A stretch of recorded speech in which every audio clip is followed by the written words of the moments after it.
So guys, क्या आप चाहते हैं कि आपके बजीज पैरोट बहुत अच्छी ब्रीडिंग करें और बहुत सारे अंडे दें?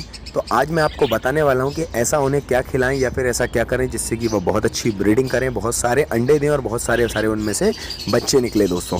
तो आज पूरा वीडियो आप देखिएगा, आपको समझ में आ जाएगा कि आप कहाँ पर गलती कर रहे हैं दोस्तों। एक बहुत ही ज़बरदस्त तरीका का फॉर्मूला बताने वाला हूँ जिसको खिलाने के बाद आपके बजीज पैरोट बहुत अच्छी ब्रीडिंग करेंगे और बहुत सारे अंडे भी देंगे दोस्तों। तो करना क्या है, सबसे पहले तो जो मैं हमेशा कहता हूँ कि आपको सबसे पहले अपने बजीज को मटकी प्रोवाइड करके उन्हें प्राइवेसी दे देनी है। मतलब कि आपको उन्हें ज़्यादा परेशान नहीं करना है, उन्हें बार बार नहीं देखना है। ये तो एक चीज़ हो गई। खिलाना क्या है वो मैं आपको आगे बताता हूँ।